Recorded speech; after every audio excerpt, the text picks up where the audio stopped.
Pompey are safe. Mousinho has worked miracles to keep the club in the Championship once again. And for the last time this season, we will discuss what, how, why, and where on the Play Up podcast.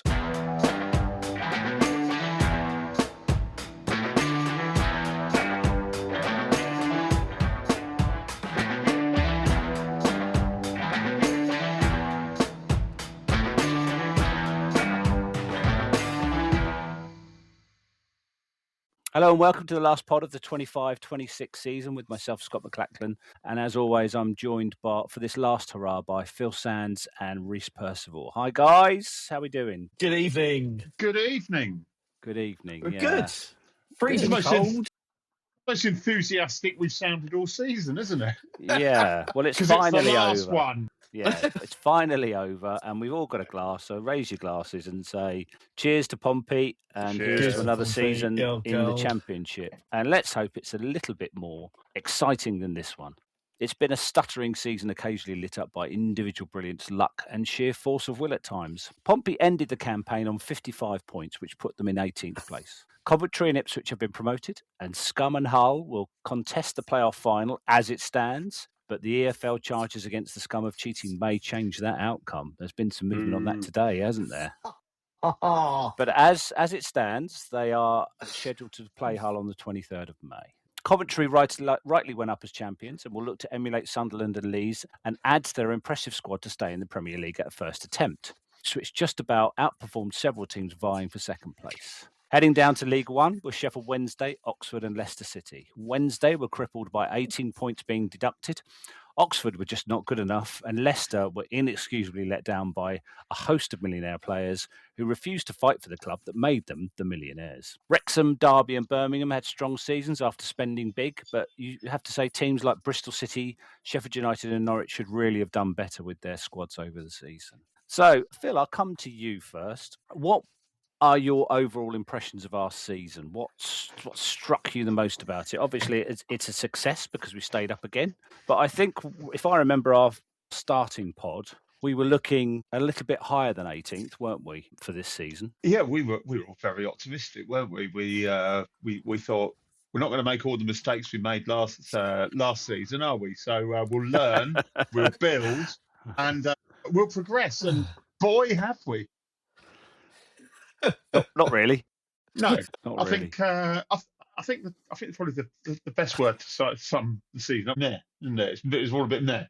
We had a few good moments, some awful moments. It was I think ultimately it's just going to feel disappointing because, as I said, we'd all hoped that we were going to kick on and aim for sort of mid-table, sort of really an extraordinary run of results in the last 6 games, where I think only Coventry and Scummers registered a higher points total than us. No, only the Scummers. Only the Scummers, more than only Coventry. The there we go. Yep. We were first and second. So that in itself says how ridiculous the season was. And then also Segacic ended up our top goal scorer and managed to cram most of those goals into 2 games towards the end of the season. I guess the other thing is what might have been if we'd had a fit squad for large parts of the season, if Murphy had played more, if Bishop had fired, all of these ifs, buts and wheres, we maybe we could have been higher up, but ultimately the table doesn't lie. We stayed up. It looks a lot more comfortable than it was. Yeah, disappointment, I think, overall. Reece, what's your over impression of the season? I don't think you're going to disagree with much of what Phil says. But No. I don't think I will. But I mean, my glass is always half full, as you know. But actually, reflecting on the season, I think you have to say it's a success because we have beaten our points tally from last season. Although I totally admit it never looked being anywhere near that. But a season is 46 games long, and that now is the right time to fairly assess the season. As you've rightly said, all through the pods. I have, and I think our big issue has been injuries. I mean, I think I tried to get Jim to send me a spreadsheet on all the injuries and things, but he's in Croatia at the moment. But up until the QPR game, we had an average of 27% of the squad unavailable every game, which included our 3 best players of probably Lang, Murphy and Shaughnessy. And I really think our biggest problem has been injuries. Yes, we are Barclay basement, but I mean, you look at some of the players that we've brought through this year who have actually kind of improved over the course of the season. We've actually got a really good kind of 3 or 4 young players who possibly won't all be here, but we did what we needed to do, and to do that with, I think it's something like 16% more injuries than we had last year, I think has been a real huge success. I think the recruitment, clearly we've spent more money. The recruitment has been good in some places, a couple of duds, but I think that's the market we're operating in. We're never going to get 100% success rate, but I think it's been really a very successful season. I think the only criticism I think you could lay at the recruitment team is a lack of competition with Bishop and having a much better striker. I think we were in for a couple in January, but they didn't come because they didn't want to come to a relegation facing squad, which I totally understand. And also the fact that some of those injuries have been totally brought on by the fact we are where our budget is. But overall, I mean, I've enjoyed it. I always do. I love going to football, and sometimes it's a day out with your mates ruined. I think we've done what we wanted to do. I think it's the biggest challenge, as we all know, and probably chat about later, is where it puts us now. Of where do we go forward? But overall, I'm happy with the season, but I think lots to learn and definitely improve for next season. Yeah, it's been a bit of a grind, isn't it? As you said, meh. Sometimes one step forward, 2 steps back. It's been so inconsistent purely because I think, as you both said, the injuries have hit us to our better players. It wouldn't matter if it was the kids being injured. But, to not have Shaughnessy for large periods of the season, Murphy, for 3/4 of the season, and even then, allegedly he was playing injured. So Mousinho said he basically went through the whole season not being fit. We sold Lang in January. That looks to be a good bit of business because he didn't end the season, did he? He only played a few games and then had a recurrence of a hamstring injury. So to get a staggered 2 million for him, although we were gnashing our teeth at the fact that we were selling one of our better players, possibly looks to be some good business there. And adding the experience that we needed, definitely Adams was obviously has been the buy of the season. And the much maligned Ali, I really like. He has been very effective in both boxes. He certainly works hard, even though he's a little bit erratic when he's on the ball. But I think he's got 3. Did he have 3 assists and 1 goal? I mean, it's not terrible. That's better than most of his. I would like to see us learn from this season, purely in terms of our recruitment and moving towards more experienced players. I mean, we're obviously it's difficult to buy that quality that's going to get us in the top half. But I think what we've learned over the last 2 seasons is that apart from Devlin, really none of the kids have lit the world on fire, and we're looking at a very overladen squad at the moment. And whoever's manager, I don't think they need to rebuild it. They just need to get some loans, get some people who are going to keep out on loan, and get some more quality and attack in midfield. I think that's all they need to do. Yeah, I think also the next season is going to be a challenge because I think 4 out of the 6 or so, 4 out of the 7 under 21 players won't be under 21 next season, and therefore they will contribute to the squad. Definitely, we do have a bit of squad bloat. I mean, we've got 5 central defenders and things. So, yeah, there's a lot to learn, but the kind of uncertainty at the moment is hovering above us. Yeah, so I just quickly looked up our month-by-month positions and form. So in August we started quite well, although there was that bizarre loss to Sheffield Wednesday. So we were 8th and our form was 8th, obviously. September, form 24, we went down to 17th. October, our form was 20th and we were in 20th. Our form was 20th in November and we were down to 22nd. December, form was 20th and we were 21st by the end of the year. January, form 17th. February, form 14th. So we recovered due to those purchases we bought in January. I think Adams, Ali, and a couple of others, certainly contributed to dragging us off the floor. And then we had a terrible March where our form was 24th, where we just couldn't buy a goal and we were getting beaten 1-0 all over the place. And we dropped down to 22nd. And then April, including that one game in May, we were 2nd in the table for form and dragged ourselves up to 18th. So first month and last month, pretty terrific. The middle 8 months, not so much. So, it's definitely been I would say it's an up and down season. We were down for most of it. So first half season overall form 20, second half of the season form 13th, and I think that's what saved us. When you say up and down, we were up at the beginning of the season. We were up at the end of the season, and we were down for the rest. Down for the rest of it, yeah, absolutely, yeah. If you drew it, you'd go. It looked like a bowl, straight down, across, and straight up again. An inverted bell curve, I think you'll call it, Scott. Well, my maths is a lot less accurate than yours, mate. I'm sure. Now, go on. What were you say? I was about to say I've got an A-level grade U. So, did you? That. Okay. The only U I got was in woodworking. Is that an inverted dome at the? I didn't make an inverted dome. I just didn't turn up. So anyway, I'm going to do goal of the season because we could do the quiz afterwards. So my picks, I picked 12 goals. I know I posted this on a couple of WhatsApp groups and we had some answers. So I'll quickly run through the 12 goals. Obviously, you'll have to use your own vision as I describe them.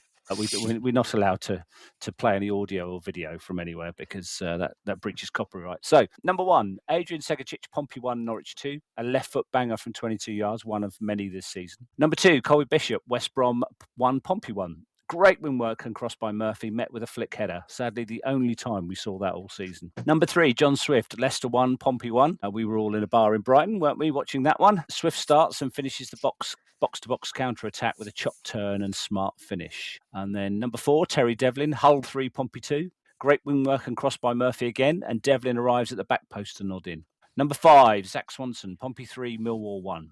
A thunderbolt from the deputising left-back from 25 yards. And number 6, in the same game, Jordan Williams, Pompey 3, Millwall 1. Anything you could do, Zach, I can do better. Williams runs 50 yards and then smashes in a right foot shot. Number 7, Callum Lang, Derby 1, Pompey 1. Great team goal from goal kick to goal in 15 seconds and 6 passes via Bishop, Murphy and then Lang finishing it off. Again, the last time we saw those trio combined for a goal all season. Number 8, Yang Min Hyuk, Pompey 2, Charlton 1. Not a great goal, but pure drama as Yang scores a 97th minute winner seconds after Charlton equalise. Number 9, Milanek Ali, Pompey 3, West Brom 0. A terrific through ball by Dazelle puts Ali through one-on-one on a tight angle and he finishes with aplomb. Number 10, Terry Devlin, Charlton 1, Pompey 3. Picking up a loose ball, he runs from the halfway line and shoots from fully 30 yards and it smacks in off a post. Beautiful. Number 11, Gustavo Caballero, Millwall 1, Pompey 3. Millwall hesitate in defence and Caballero sprints through from the halfway lane to score at the second attempt from a cute angle. And finally, number 12, Adrian Segicic, Stoke 1, Pompey 3. Eggs completes his hat-trick with a drive from fully 25 yards into the bottom corner. There we go. Right, who would like to go first on their 3 picks and why? Go on, Reece. Go on, Phil. Go on, Reece. Okay, so, obviously, it depends what the criteria of best goal of the season, but for me, it's your choice. It's your choice. Yeah, for me personally, I went for number 3 was Segicic's goal away at Stoke. The third one, which I think was an absolute peach of a finish, running defenders, perfect shot and goal, but purely because I was there. Absolutely loved it. So that was great. Number 2, I had to go for Yang's goal against Charlton. It was very close, but again, it was just one of those games where the moment was quite phenomenal in the circumstances of going 1-1 a team that we should beat, and then 20 seconds later he gets the it was a very, very good goal actually, because the ball seems to get stuck under his body, but somehow he gets a shot away and it goes in the bottom left hand corner. But the goal of the season for me, I thought, was Devlin's third at Charlton. I mean, absolute 30-yard pole driver, hit the right post and then went in. Just an absolute phenomenal strike. And I know we had a couple of others, but I think he was the furthest one out at an angle and tickled the post, and that was the one for me. But I wasn't at that game, so you can't blame it. It's just purely selfish. But that for me was goal of the season. And where we were stood at Charlton, so when you're on the lower part of the terrace in the corner, you can't actually see the goal line. I didn't realise that. So we saw him smack it, and then I thought it'd hit the side netting because I saw the side netting ripple. And then, obviously, the people behind the goal started cheering because they saw it go in. So then we started cheering as well. So no, I didn't hit it. I didn't see it hit the back of the net until I saw a replay. So that was a peach, that one. Yeah, Phil. Okay, so I've got in third place. I have Yang's goal against Charlton, and like you both said, I mean, it was a great goal, but it was more about the circumstance, the drama, the amount of the front end filling end up going again. mental. Yeah. Well, it emptied and then filled up again, didn't it? The atmosphere in my house afterwards, I mean, that was a bonus. All good. And it's one of those things that particularly evening games as well. Those are the sort of moments that you go to football for, really. So yeah, that was my third place. Second place, Terry Devlin against Charlton. Unfortunately, Scott, you didn't give me the option of 3 goals against Charlton, but yeah, like Reece said, just an absolute thunderbolt of a shot, and it was almost a perfect goal, really. It's just like clipped the post and went in. No keeper's going to get to that. Brilliant goal. Technically very good. But my first place goes to Jordan Williams against Millwall. Like, we've seen quite a few long range efforts, and both Devlin and Swanson was sort of in the running, but we've seen them do it. I think with Jordan Williams, what was good about it was yes, he took the ball and went on this sort of mazy run, but it was unexpected. If you were going to put money on someone cracking one in from there, it wouldn't be Jordan Williams. So all three good goals for different reasons, but Williams just steals it for me. Yeah. Well, I've gone for something that neither of you picked for my third choice, and I've gone for the Caballero goal at Millwall, purely because it was just completely out of the blue, and I think it was the first time we'd actually seen him sprint at full pelt. And it was like Speedy Gonzalez. It was just a blur. Now, as soon as the 2 Millwall defenders hesitated, so Segacic obviously did the same when the keeper and defender hesitated. He tried to run through and chip the keeper, but Caballero came out of nowhere. He literally was a blur and knocked the ball past the last defender and hit a pretty good shot, which the keeper had a really good save with. But to score from that tight angle as well was pretty good, and his celebration as well. I mean, even if he doesn't score a goal, I've really liked his enthusiasm. He absolutely goes, bonkers when either he scores or someone else does. He enjoys a goal, which is great to see. So that's my number 3. My number 2 is your pick for number 1, Jordan Williams. I think because he'd gone off for Swanson, who was playing left back, and he'd come on for Swanson, who was left back. So it was right-footed left back who scored in the first half, and then right-footed left back who scored in the second half. And it was purely because he ran well inside his half to 25 yards out, and then hit it right in the corner. And as you said, Phil, it's just totally unexpected, and looked as if him and Swanson had a bit of a bet going on as who could score the best goal in that match. But my number 1 is probably not a surprise, and that's Devlin. It's just inspired. Again, he picks it up from the halfway line, runs forward, and he has that kind of driving dribble, doesn't he? He doesn't dribble with the ball close to his feet. Once he's got a bit of space, he knocks it and runs after it. And he had 2 or 3 touches before he literally leapt into the ball and smacked it, and it came off that post and went into the back of the net. And yeah, it was a brilliant goal. Well worthy winning the goal of the season. So I hope people who listen, have picked their own 3 out of those and joined in the bit of fun that we've had today. So I think, Phil, time before we go into the squad review, and as Reece said, we've got quite a bloated squad, so it might take a little bit of time. Let's do the end of season quiz, and Reece and I can show just how little long-term memory we've got. Well, the answer to one of the questions has already come up, so that's a real test to see which one of you is a goldfish. Okay. All right. So a review of the year in question form. So we'll start off. Reece, you're going to go first, and we're going to start off with pre-season. So Reece, did we have a pre-season? Remember when the sun was shining, No. The grass was green. No. Who was Pompey's pre-season top scorer with 4 goals? Absolutely no idea.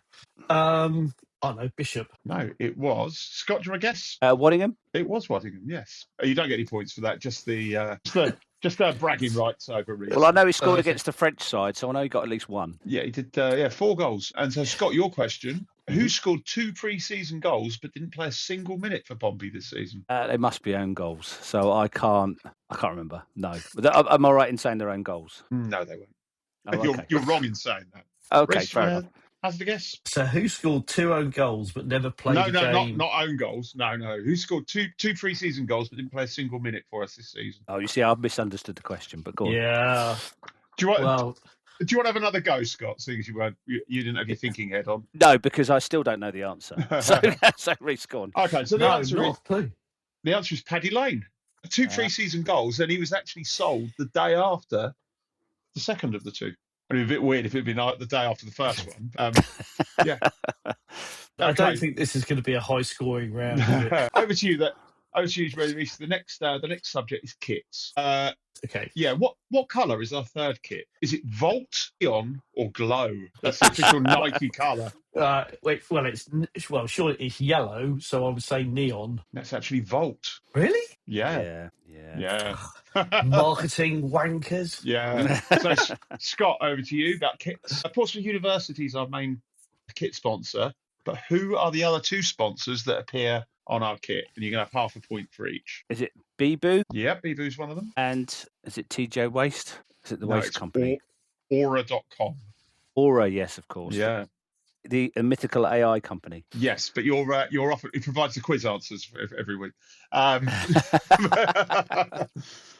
you're off and running now. So now we go on to transfers. Reece, who did we sign from Club Bruges? Bruges. Was it the Hungarian? What's his name? Who's out with a? Is it the guy out with a knee? Mark Kozlowski. Is that what That's you're saying? him. Yeah. No. It's Joseph. That's it. Oh, okay. Right. Okay, Scott. So, question for you: who did we sign from IFK Varnamo? Mark Kozlowski. No, it was Luke LaRue. Okay. I remember that one. Okay, now we're moving on to loans. So, Reece. Yes. Which club did we send Toadby Stewart out on loan to for the season? St Johnstone. Very good. Confident answer there. So, over to Scott. Which club did we send Jacob Farrell on a loan to? And I need the full name of the club. Isn't it something Wanderers, but I can't remember. West something Wanderers, but I can't remember. Oh, you're nearly there.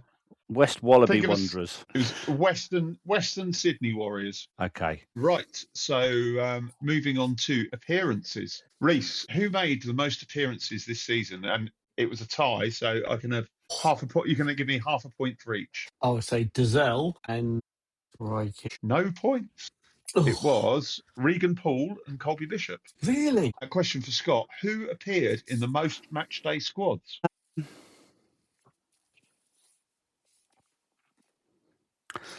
Let's go for Marlon Pack. Good guess, but it was Jordan Williams.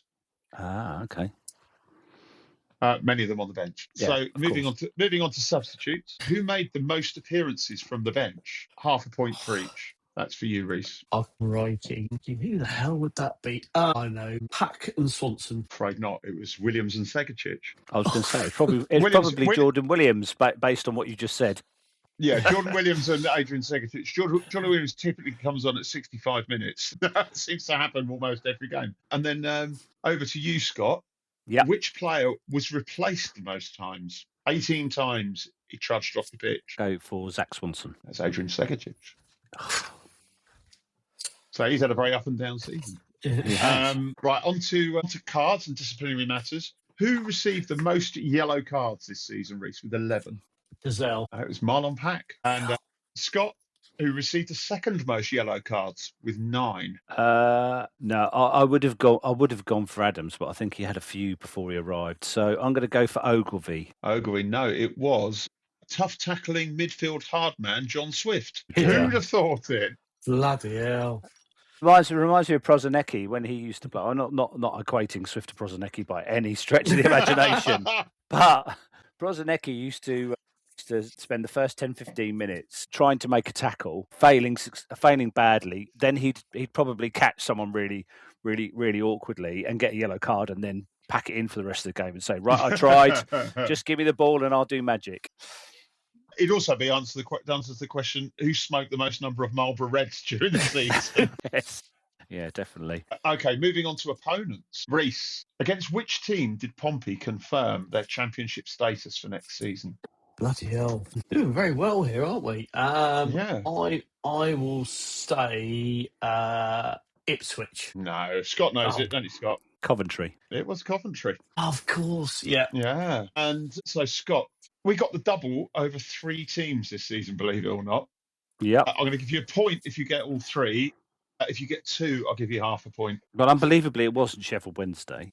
So No. one of them was Millwall. Another Correct. was Charlton. It was. And the third one was... What would be the third one? Oxford. No, we drew against Oxford. Nah. No, I don't know the third one.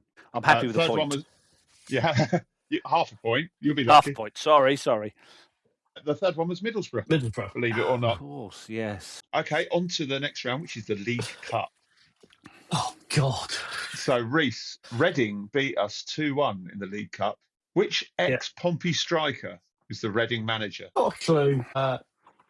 No idea. He's Irish, isn't he? He is Irish. Yeah. I can't remember his name now. It was Noel Hunt. No, yeah, he's one of the Hunt brothers, yes. One of the Hunt brothers. Yeah. So, Scott, your question. Who scored Pompey's goal in that game? Teo Singer. Very good. Very good. And very confident answer. Okay, on to the FA Cup now. We put up a valiant effort against Arsenal. Colby Bishop obviously scoring the opening goal. But whose own goal gave Arsenal an equaliser? Was it Regan Paul? No, it was Jason Dezelle. Of course, yes. He got hit on his, And Scott, who gave away the penalty with a foul on Noni Madueke that the Arsenal striker went on to miss? Swanson. It was Swanson. Very good. Very good. Right, we're on to next round is assists. Who was Pompey's joint highest goal creator alongside Adrian Segicic with 6 assists? Pack? No, it was, believe it or not, Josh Murphy. Which... Oh, God. He was 5th in the table, wasn't he? Yeah. Yeah. So imagine what a season we'd have had if he'd actually played more games. Yeah.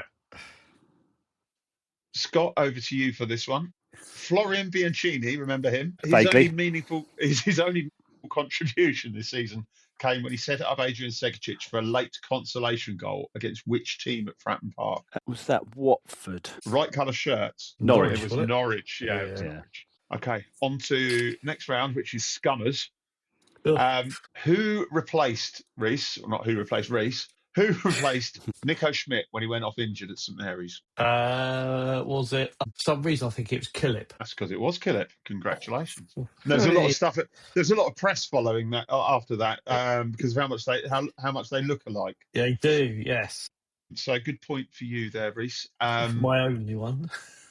Scott, over to you. Who scored the equaliser when the teams drew 1-1 at Fratton Park? Ebo Adams. That's correct. Okay, and on to the final round, which is points. Now, Reece, this is a glorious opportunity for you here because the answer's already come up. How many points did Pompey finish the season on? 55. Correct. And to wrap things up, Scott, who was the only player to average more than 2 points per game for every game they played? If it helps you, it was 2.19 points per game. Okay, so they can't have played very often. I'm going to go for Conor Shaughnessy. Oh, it's a good effort. It was actually Keshi Anderson.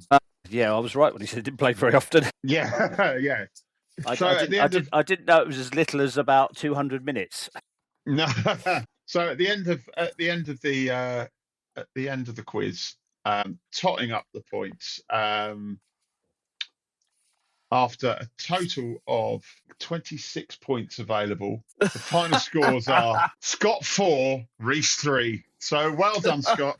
You were paying marginally more attention during this season. Well, I did obviously have to watch every single game for the goal of the season. So you'd think I'd get at least a couple there. So thanks for that, Phil. Last one of the season. What a shame. Well, we're looking forward to them next season, definitely. So we said we'd do a squad review ahead of next season. As it currently stands, obviously, there will be ins and outs, one would imagine, over the next 3 months. So I think we'll go from back to front. So, Phil, you said you do defence. So if you'd like to go first, please. Okay. Well, starting off with goalkeepers, Nicola Schmidt, obviously our first choice in goal. Not the season he would have hoped for after being arguably one of the best keepers in the league the season before, but errors have crept into his game, possibly as linked to the injury he picked up against Southampton. He seemed to lose a bit of confidence. Still did all right, but just didn't really maintain the high standards he set the season before. Joseph Bursic was, I think, unlucky not to have played more. I thought he looked pretty confident when he played for us. I would say he's everything you'd want in a number 2 goalkeeper. Really, every time he was called into action, he did fine. Ben Killip, he had his chance and I forget who it was against, but he had quite a nervous game, and until the very end of the season, we didn't really see him again. But it's a funny business being the 3rd choice goalkeeper. It's even funnier business being the 4th choice goalkeeper, Jordan Archer, who I'm sure we've all forgotten. And then, of course, there's young Toby Stewart out on loan at St Johnstone, who's had an absolutely fantastic season. In terms of next year, I think that possibly the club thought that Nico would have kicked on this season and could have been ripe for selling, given that we've given Toby Stewart a full season of action at St Johnstone, and you could see, in theory, Nico moving on and us getting a decent amount of money for him, and then Bursic and Stewart battling out for the number 1 spot. I think Schmidt will enter the season as 1st choice. I think it's probably more likely that Stewart will go out on loan again, and Killip and Bursic will remain in the squad. But we will see. Can't see any new goalkeepers coming in, put it that way. So moving on to defence, Conor Ogilvie, undoubtedly 1st choice at left back. Again, sort of exceeded expectations, played above his.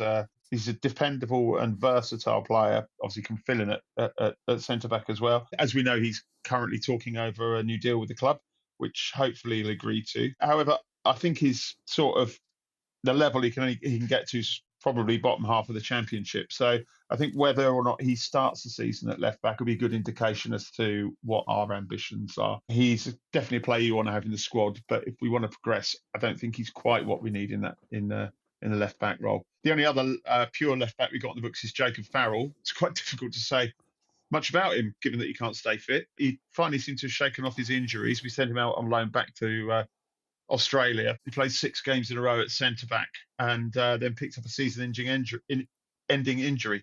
I don't know. It's hard to see how he's got a future at Fratton Park. It's 2 years left on his contract, and there's talk about interest from other clubs. So we may look to sort of cut our losses on him. But realistically, who's going to take a punt on a player with an injury record like him? Realistically, I'd look for us to strengthen at left back. So I can see a left back coming in the summer. So right back, Terry Devlin, I think there's 2 things we can be sure of. 1, that he fully deserved to clean up at the end of season awards, and 2, that it's highly unlikely that he's going to be around next season. For us, he's kind of the poster boy of player trading, because we picked him up for a bargain, and realistically we'll probably get something in the region of 3 or 4 million for him at this point in his career. So unfortunately, a sale to a more ambitious club feels inevitable. So we'll be looking for a new starting right back. Now, that starting right back may come from within. Zach Swanson was kind of the main victim of Devlin's success. He's probably battling with Jordan Williams for the starting spot, or certainly expected that's what he'd be doing this season, but instead he had to play second fiddle to the Northern Irishman. Zach Swanson also got versatility. He can play at a push at the centre, and he can also play at left back. Giving him a new contract's a no-brainer. How long it will be for, who knows? But despite setting the season behind Devlin, next season could be Swanson's, if he can stay fit, chance to cement the right back spot. He'll have to beat out Jordan Williams for that. Could it be his swan song, do you think? Very good. Fantastic. Very poor, Eves. Very poor.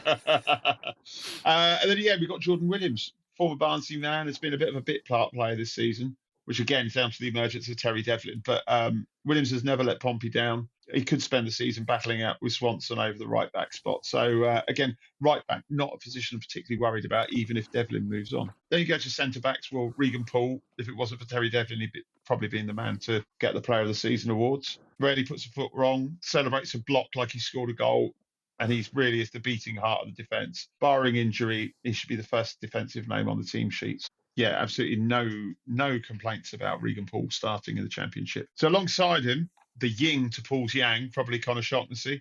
You'd expect them to be the first choice partnership, and they perfectly complement one another. Shaughnessy's a real attacking threat at set pieces as well. But there's a downside to Shaughnessy, and that's his injury record. We've got to accept that he's most likely to miss periods of the season. and his playing time's going to have to be managed. How old is he now? I think he's 29 now. Yeah. It's an interesting one. Brilliant player, love him, but you just don't know how many games he's going to play. And then you're looking basically at who the backups to those are, and we've got three sort of youngish players in Matthews, Deer, and Boat. So Matthews, again, another season for him blighted by injury, and he sort of shows flashes of brilliance, but then that's sort of tempered with flashes of inconsistency. Much like Farrell and Waddingham, he just needs a real good run of games to prove his fitness and iron out the mistakes that he makes. A contender for a loan, maybe. Jojo Deer, something of a left field signing in January. Much like Matthews, he shows good and bad. But of the other centre-backs, he's arguably the sort of most intriguing prospect. He's definitely a work in progress, and he definitely possesses the fundamentals to establish himself. But like Matthews could do with regular playing time. And then you've got Ivan Boat with a disastrous first season, which was wiped out by injury. But then he's managed to stay fit pretty much most of this season. But then he struggled to break into the first team. However, when he's been called upon, he's been reliable, if unspectacular.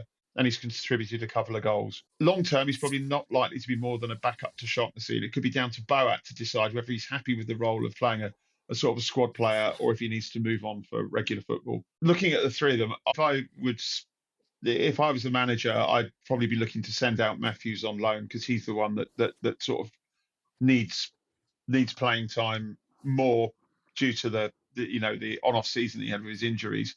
And stick with Boat and Deer. And then you've got Josh Knight. Josh Knight's a really interesting one because on paper it looked like a great signing. He's tough tackling, good on the ball, but he never just really seemed to click for him. And then obviously he had the back injury that put paid to his season. Mousinho sort of praised him quite a lot for his leadership and character, which sort of, given the inexperience of the defensive group, could prove invaluable. So we might keep him around for his experience. Would that depend on whether Mousinho goes on, though, do you think? I think another manager might look at him and go, well, not experiencing his dressing room persona or whatever, then he might look at it slightly differently. But if you think if Mousinho stays, he stays? Quite possibly, yeah. I think you're probably right there. And then the other centre-back, lest we forget, Adji Elise, who contributed 4 minutes after loan signing from Sunderland. It's a real... I just felt terrible for him because of the young players that we've had on the books this season. He's probably the one with the highest ceiling. From what I've seen of him and what I've heard about him from a couple of Sunderland fans, he's got the potential to be a top class Premier League standard defender, and he just can't stay fit. And I think it's such a disappointment. I really feel gutted for him. I think we can safely say we're not going to see him in a Pompey shirt again. Overall, I think we'll look to have 4 fullbacks, 2 left and 2 right, and 5 centre-backs in the squad. So Swanson and Williams is battling out for right-back, Ogilvie and another signing on the left, Paul and Shaughnessy starting in the middle, and then 2 out of Deer, Matthews, Boat to stay with Knight, as we said, for his experience. Cool, thanks for that, Phil. So, yeah. You've probably got the most settled region of the team, haven't you?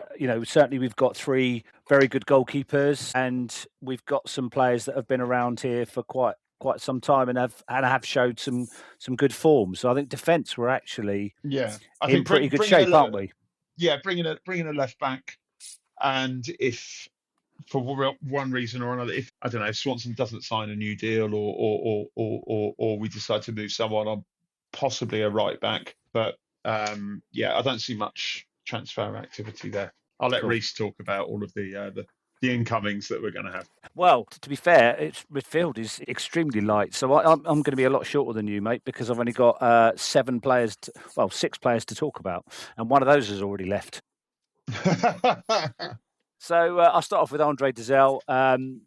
28, very, very good season for him, built on his steady season last season and has quite rightly been tapped up by DC United, and he's gone off there to start a new life in America. So good luck to him and his family. He certainly deserves that kind of success. It's the right time for him to move. He can end his career out in the States, build a life out there, and probably go into the coaching setup and have a very, very, very, very nice life indeed. So all the best to him and his family. Mark Kozlowski, 24, season-ending injury halfway through the season.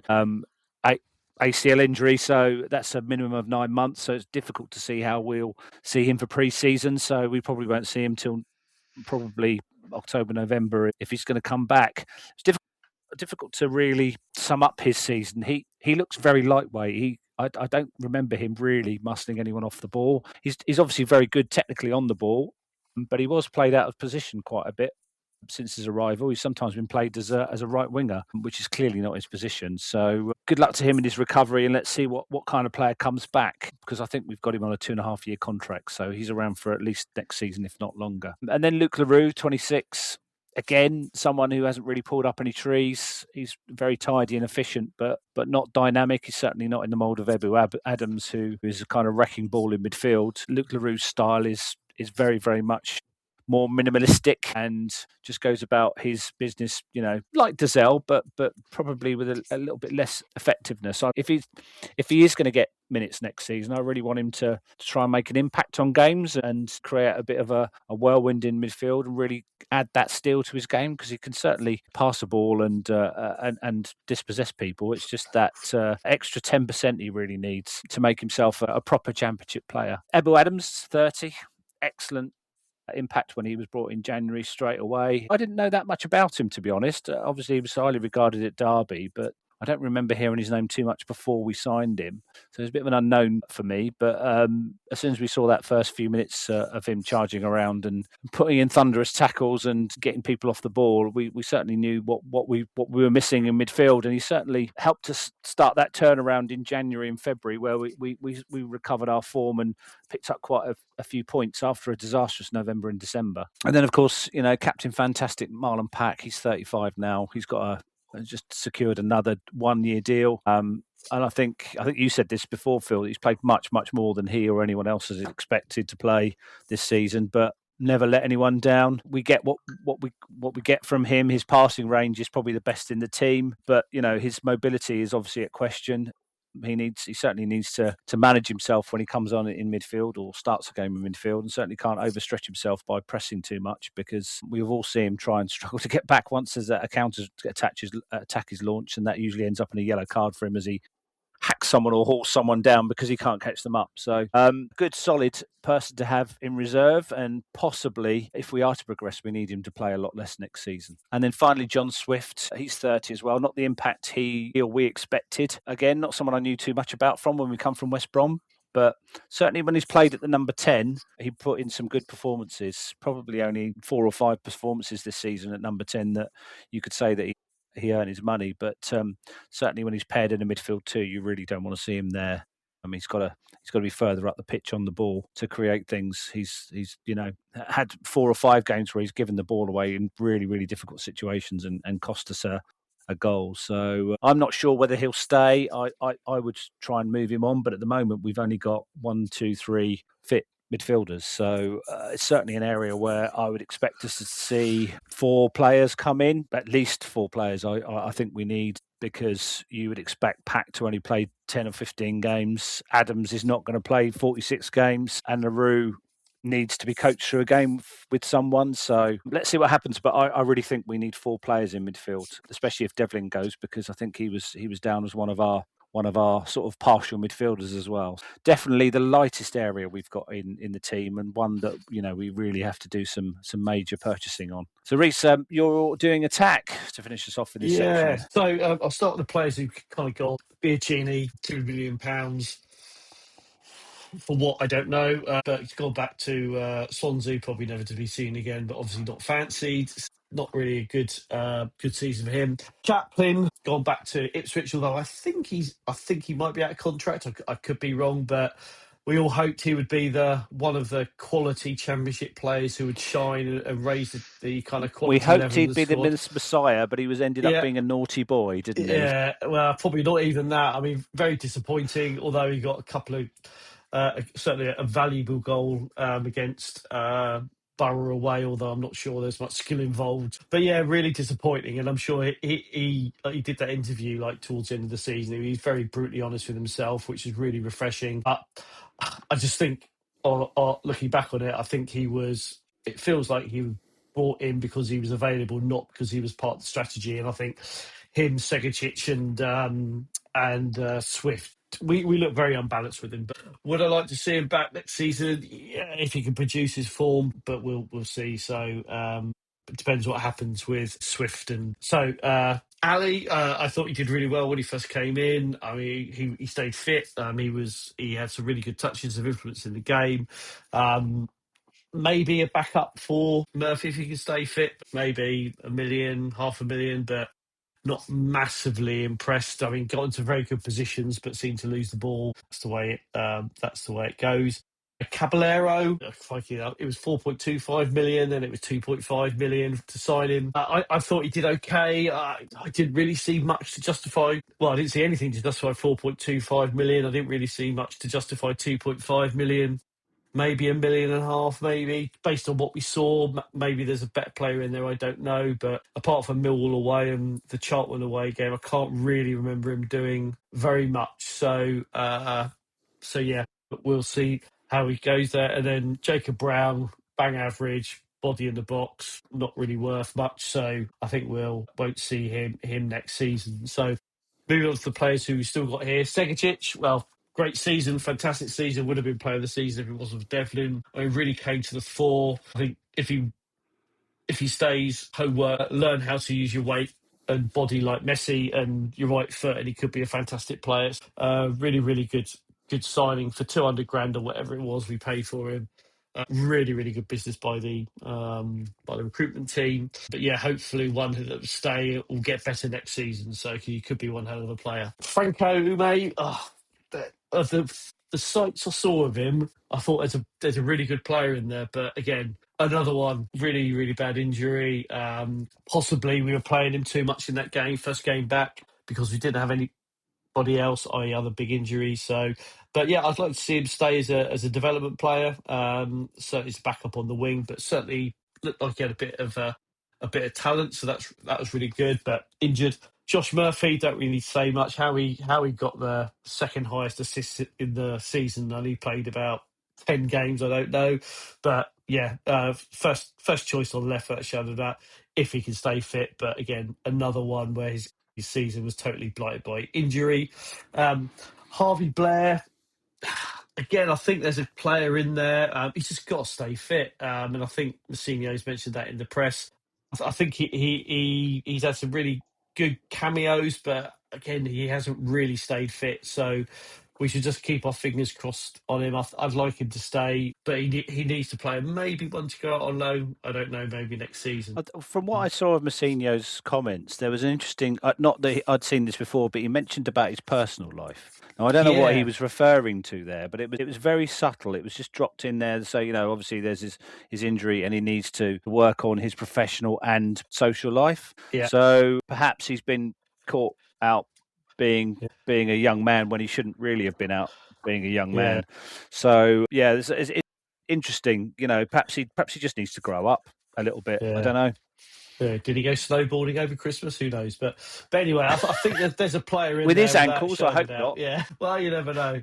But I think there's a player in there, but he needs to stay fit and bulk up a little bit, and maybe learn how to trap back a little bit more and really kind of try stop the ball coming into the box a little bit more. Keshi Anderson, he looks like a solid player.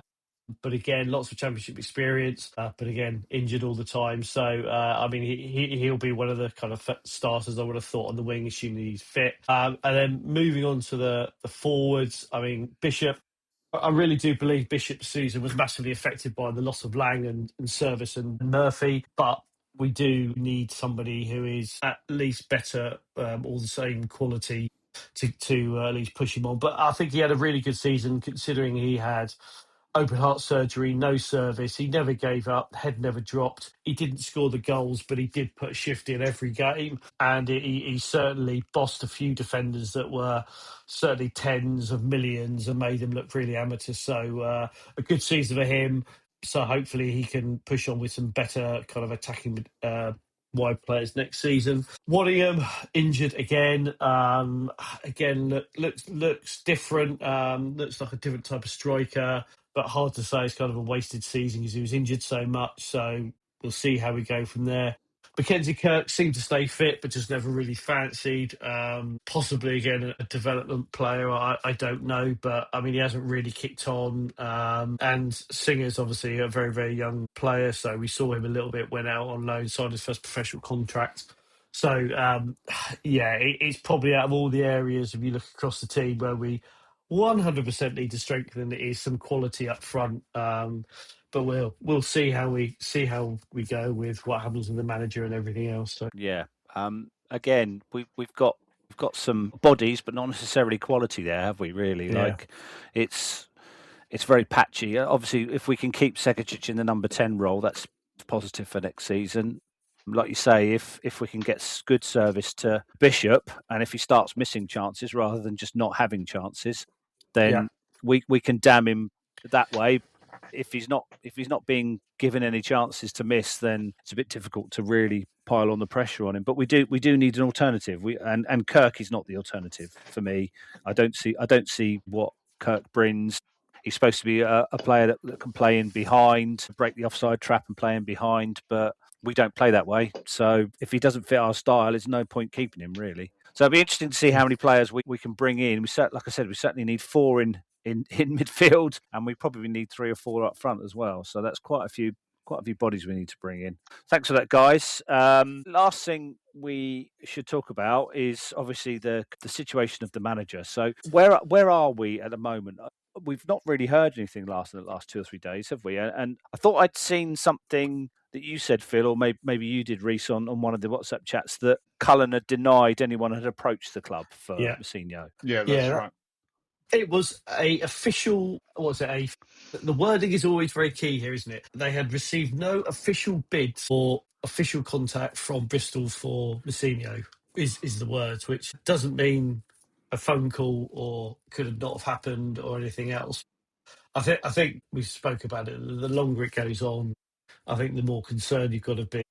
Maybe it's just that time of season, but the Lincoln manager has come out and said he's not interested in it. And the longer Mousinho... This is going to Bristol City, by the way, isn't it? It's not... Yeah. So, the longer Mousinho doesn't say anything, the club doesn't say anything, you're worried. And I think the sceptic in you will say, well, they're sorting out a compensation deal because it's so quiet.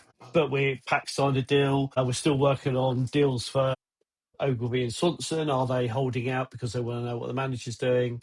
You don't know. It's just a bit. We're almost waiting for Andy Moon's post on Facebook to open it all up. But at the moment, the media are just posting clickbait to keep fans interested. But for me. It's an unnerving thing. All the what's happening at the moment, all of it says he's going. I hope he doesn't, but.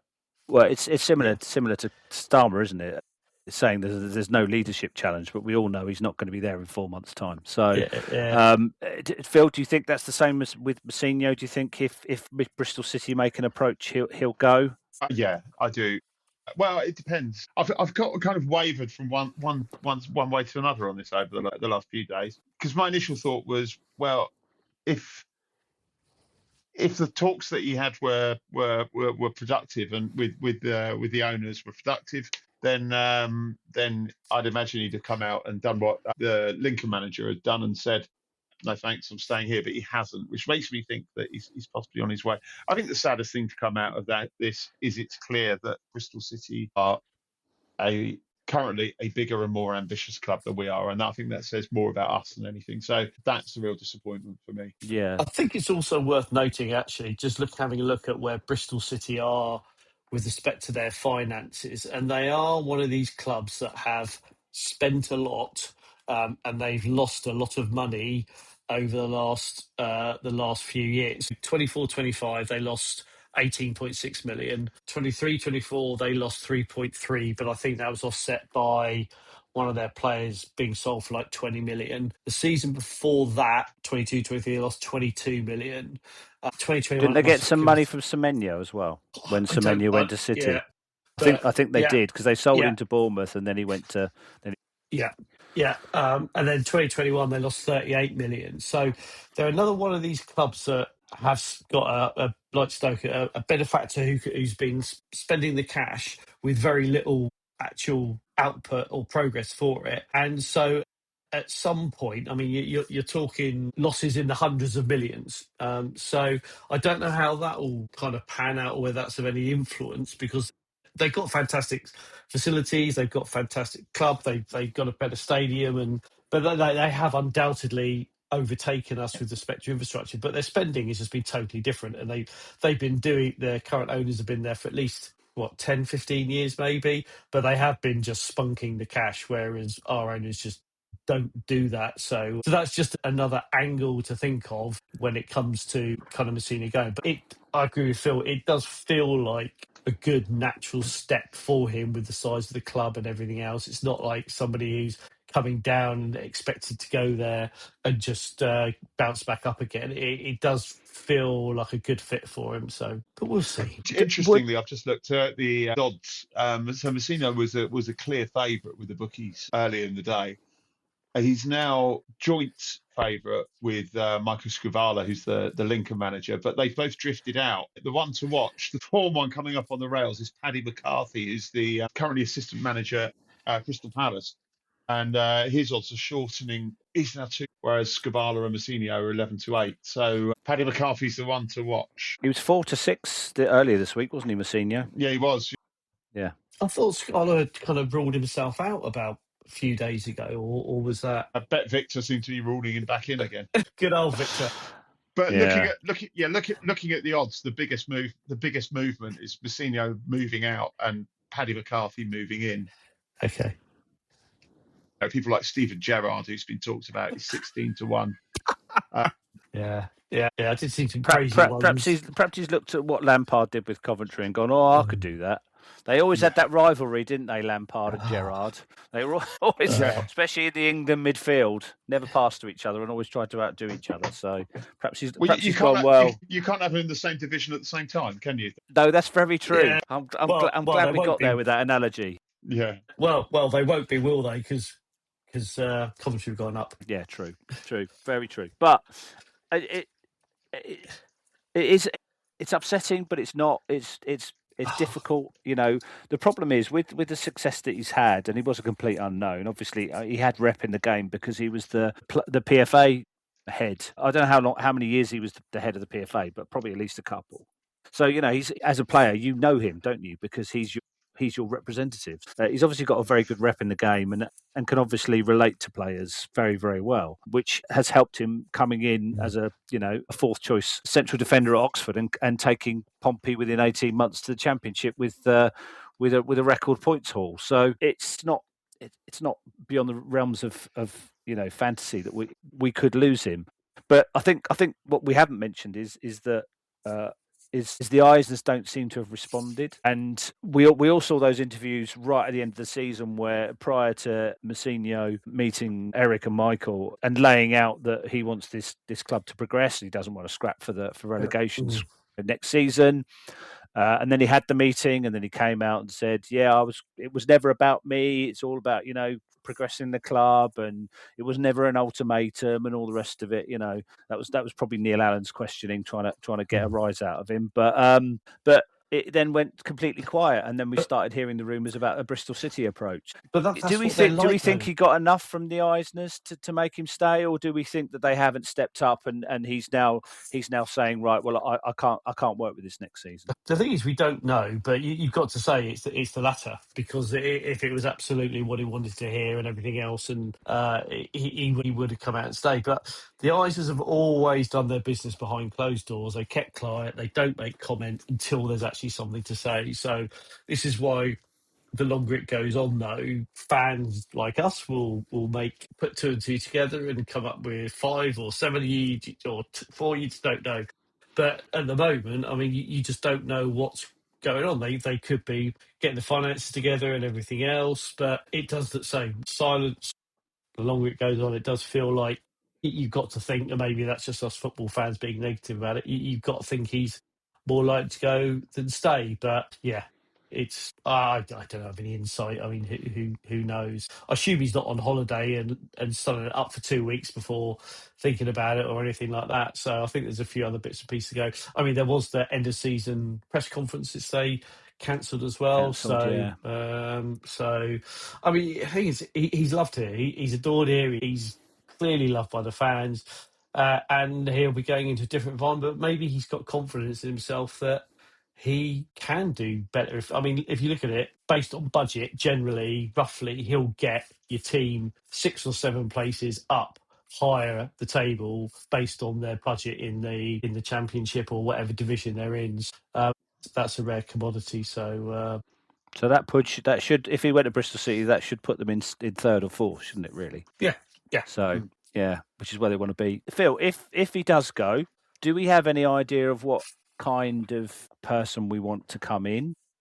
Yeah, cheap. Because as cheap one, yeah. Well, I mean, some people will think they'll just be given straight to Marlon. I don't think that'll happen. I don't think we give it to Marlon, and I don't think Marlon. I think Marlon's a smart guy. At the time is definitely not right. Plus, he's just signed a new playing contract for another year. I think he wants to prolong his playing career a bit longer. He's not going to do a Claridge then. Oh well, no one really appoints player managers anymore. It's not really a thing, and I think it's highly unlikely. I think ultimately we've committed to a model where you have a sporting director, so we're not going to be recruiting a manager in the sense of, like you sort of Neil Warnock type traditional manager.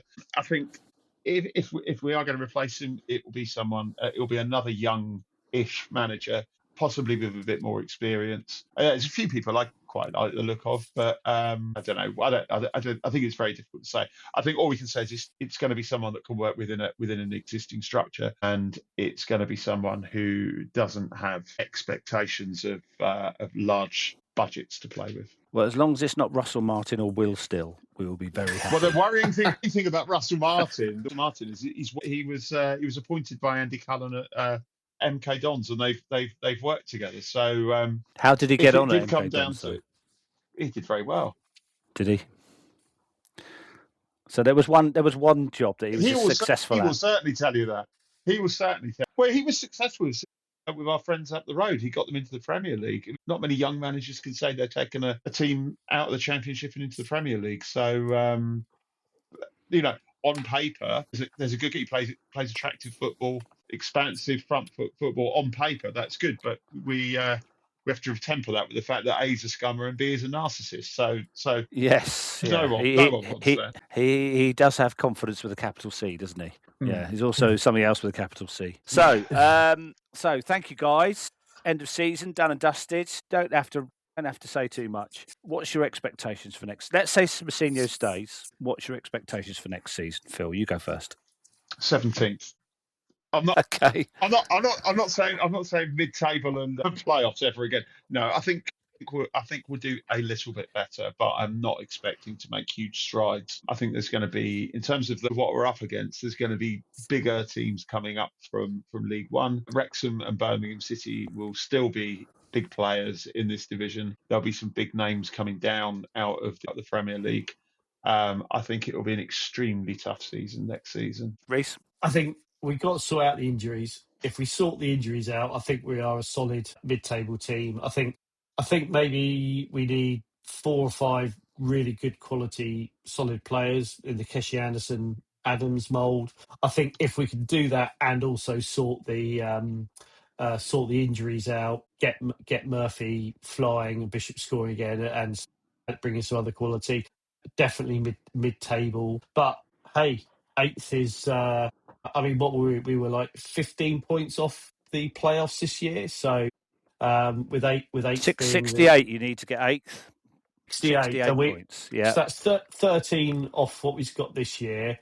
And you got to tell me that with those 2 or 3 players playing half the games, we would have got at least 5 or 6 points better, I think. Last year, I was fixated on getting higher in the league, but that's all relative to what everybody else does. So let's aim for a lot more points, 60, 65 next season, and see how we go. But who will be doing that at the helm? Your guess is as good as mine. Well, let's hope it's Mousinho. So I want us to get to 15 wins as soon as possible and see where that takes us. But also, one thing I'd really like next season is a cup run. I want us to have a cup run. Old school cup run. We've never gone anywhere in the League Cup in my 48 years of supporting Pompey. So a League Cup run or maybe getting a couple of big scalps in the FA Cup next season would be really nice. Give us a little bit of excitement. It was nice. It was nice being ahead for 11 minutes against Arsenal. Quite enjoyed that. So yeah, a bit more unusual excitement like that next season would be nice, rather than just the grind we've had this season. What hasn't been a grind is my talking to you guys all season. So thank you so much again for joining me this season. And too kind. It's been a pleasure, aren't I? So thank you also to contributors Jamie and Tim and Simon Culliford from Switzerland made an appearance again this season. So thank you to everyone who's contributed. We will be back next season, and we hope to go weekly next season. No idea how it will work. I know, no idea how it works. We may not have a quiz every time we meet because we won't. No, we won't because you have a job to do. So thank you very much, guys. Have a great summer. Hopefully, I'll bump into you at some point over the summer, and we'll convene again in July. I'll see you then. Cheers, guys. Cheers. Take care. Bye bye. Bye bye.